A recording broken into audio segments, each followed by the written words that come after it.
helped me relax. I took a deep breath, trying to stay. Then the doorbell rang. What? It's my father-in-law. Hey, good morning, Eve. You guys are going on your honeymoon, right? So I thought I'd drive you guys to airport. I hallucinating?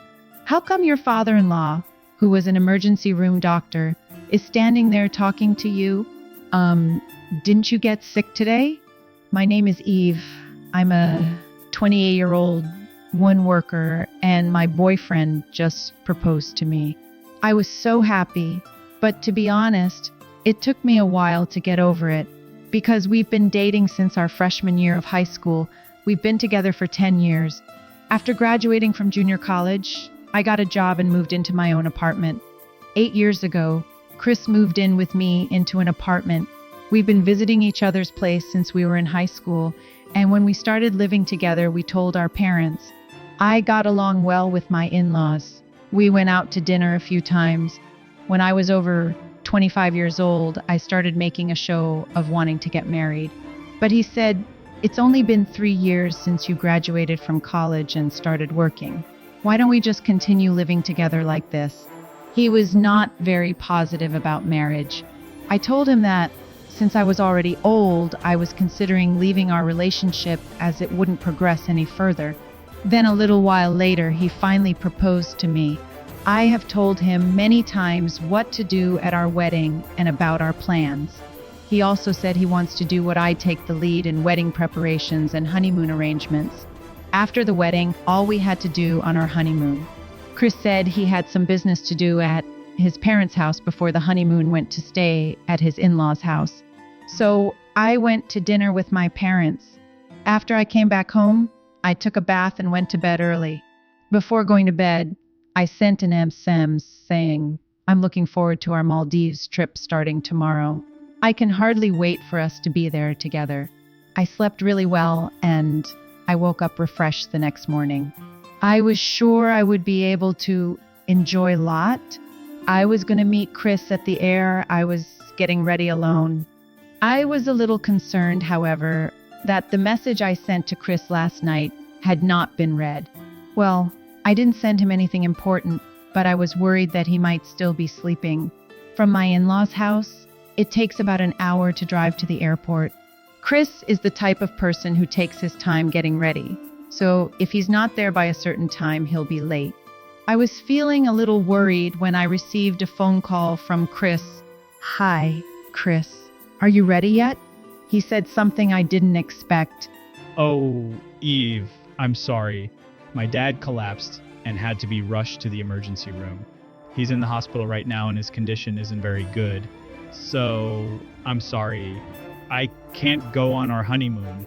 Okay, but why did he look so bad a few days ago if he's still feeling good now? My mom and I were both surprised when suddenly she collapsed. We didn't expect that right before our honeymoon. It can't be helped. Yeah, but I don't want to waste the ticket. Don't you go alone? No, it's our honeymoon. I can't go. Also, I cannot go on a trip if you are sick. Where's the hospital? Oh, the doctor's here. And I'll call you. What? Wait. He must have been in a panic because he called me back before telling me the hospital's name. So I had no choice but to wait for a call from Chris. I wondered if my father-in-law would be interested in this. Oh, I have to cancel the trip. No, it should be later. I called my parents. They could hear the anxiety in my V. They said they'd come to my house immediately. I can't drive a car in my current zone mind, so it's great that my parents can give me a ride to the hospital as Chris calls me. I took a deep breath, trying to stay calm when the intercom rang. Who could it be? My parents' house is close to here. Takes about 10 minutes by car. So there was no way my parents could come. I opened the door and there was my father-in-law. "What? How come you are here?" You're on your honeymoon from today. I'll drive you to the airport. A cab would be a waste of money and taking a bus with large luggage would be inconvenient, right? My father-in-law speaks very cheerfully and happily. Why is my father-in-law, who was rushed to the hospital, standing and talking? Didn't you collapse today? Huh. Did I collapse? What are you about? Chris isn't here now. Then where is he on your honeymoon? He said he had some business at your house yesterday and was staying there. No, he didn't come. What do you mean? He didn't seem like he was lying. Does that mean Chris is lying? I immediately called him, but he didn't answer the phone. Then my parents arrived. My parents got out of the car, surprised to see my father standing normally in front of them. Hey, you, what's going on? I heard Chris's dad collapsed. My father-in-law said, "Excuse me." To my wife's parents, he said, "I'm sorry, like my son lied to you."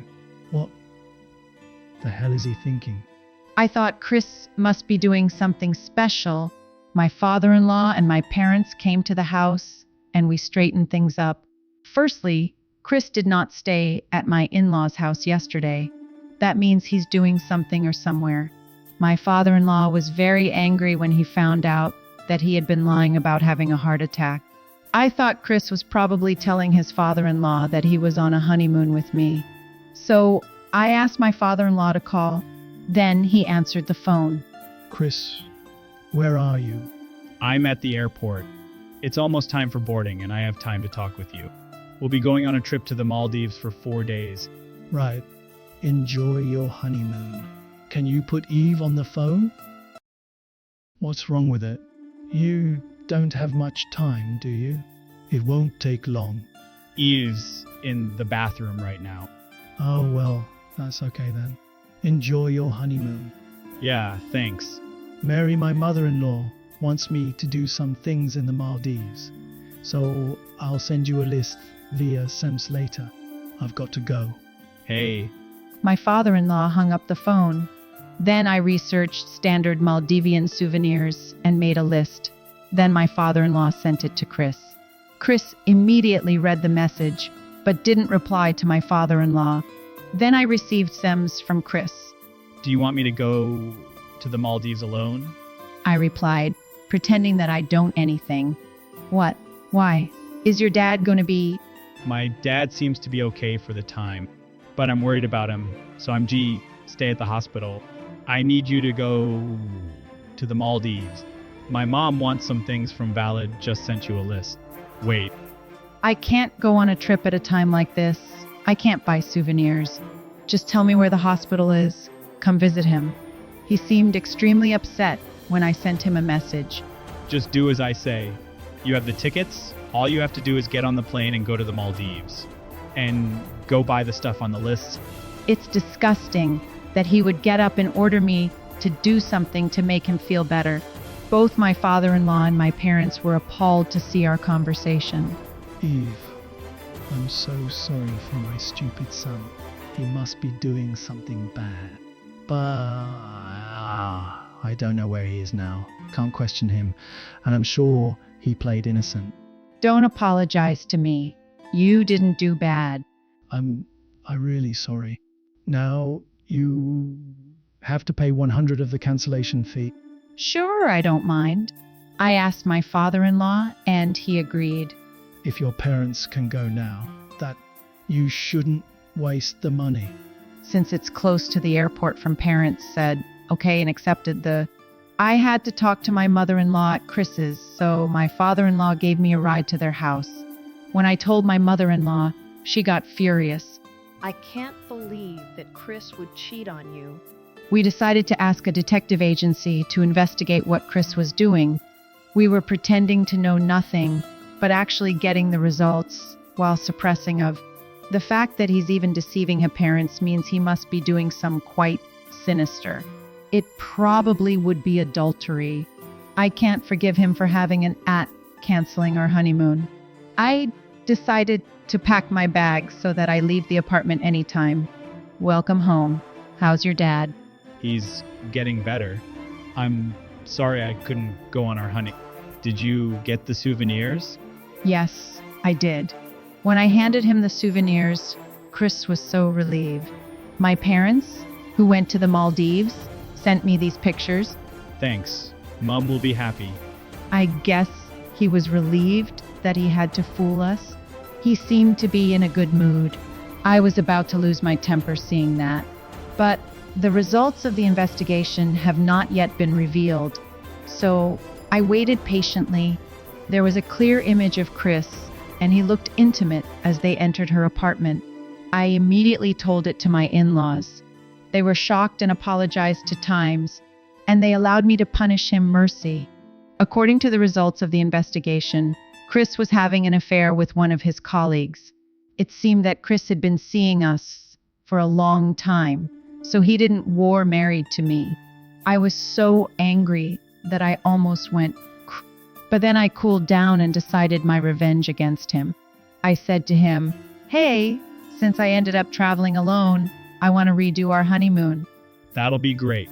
Let's go somewhere for 3 days. Sounds good. Where do you want to go? Let's see. How about a trip Las Vegas? It's too expensive to travel overseas right now." Oh, that sounds great. Well, I found a nice hotel, so can it for me? Oh, great. I'll take care of the reservations. Chris made reservations at an expensive restaurant. In the meantime, I was dealing with my divorce in a normal way and steadily preparing for it. I hired a lawyer, found a small apartment, and hired a moving company. Then, on the day before our trip to Vegas, I told Chris that I had to G parents' house to take care of some, and that I would go directly to the... He agreed without any doubts. The next day, he called me from the... Hey, are you here yet? The plane's leaving soon. "I'm sorry, I can't go, because I don't want to travel with an adulterer like you." What? What do you mean? You think I'm having an affair? I would never do such a thing. You can pretend you don't know. We already have all the evidence. I have proof that you are having an affair with a woman named Kate, who works at the same place as you. When I said this, Chris seemed so I took a photo of the evidence with my phone and sent it to him. Oh. Unfortunately, you can't say any. It's disgusting that you had to cancel your honeymoon to see your affair partner. I had no choice then. What do you mean you didn't have a... When I told her I was getting married, she got really jealous and told me not to cancel our honeymoon and go with her. She would tell everyone about our wedding. So you decided to take a trip with someone who threatened you? What does he mean by I had no choice? It was his fault for dating 2 women same time. Anyway, I don't care about that any. I'm definitely going to ask for an alimony. Wait, let's talk about it. No, I don't want to see you anymore. The movers will be here soon to move into the new apartment, and all I have to do is go through my lawyer and demand that he file the divorce papers. What? Wait, I don't want to divorce the person I love most in the world. I can't believe that. Believe me. And let's go on a trip Vegas together. It's a waste of money to cancel it. Oh, it's okay. The people who are going instead are way. It looks like they just arrived. Dad? Mom? What are you doing here? Chris, you stupid son. We know you are having an affair. Oh, hey, Eve, did you tell them about the party? We've been looking into your misdeeds. I was with them the day you lied in our honeymoon. We all knew you were lying, and we not to know until we had hard proof. Chris must have been shocked because he looked so proud that he had managed to do it. Anyway, the trip to Las Vegas is for your parents. Of course, you have to pay for it. Otherwise, I even tell your company at a fair. 33. Chris gave his parents the tickets. We'll talk about you after our trip. My father-in-law said, I want them to enjoy the trip. The mover came just after that, so my stuff and I moved to my new apartment. I ignored all the phone calls and sent to me, and I simply replied through my lawyer, 33. Then he agreed to divorce and to pay alimony. After the divorce was finalized and I received alimony, I told people at Chris's workplace about his affair. Since they came to our wedding and then got divorced so quickly, I thought I'd ask them the reason for the divorce and their thoughts on it. Sure enough, I got a call from Chris. Hey, why did you tell everyone at W? You promised to keep it a secret. Well, they came to our wedding, but then they got divorced quickly. So I thought I'd tell them everything honestly. Well, it was your fault, and you deserve it. All right, bye. Hey, I hung up the phone. Apparently, Chris is getting the company's shoulder at work because of what he... I also told that to all of his former classmates, so he's lost a lot of friends. I am happy to know that he's in trouble. I blocked him from contacting me. Now I'm living in an apartment and the single life. I'm only 28 years old and my life beginning. I'm going to do a lot of the things that I want to do, and hopefully I'll find a great boyfriend. He was a lousy goofball. If you're two-timing, don't get married. Or rather, don't date more than one at a time. I'm glad that her in-laws are decent people. I hope she can marry a WC man next time. Thank you for watching. Please subscribe to our channel. See you in the next video. Calling my parents.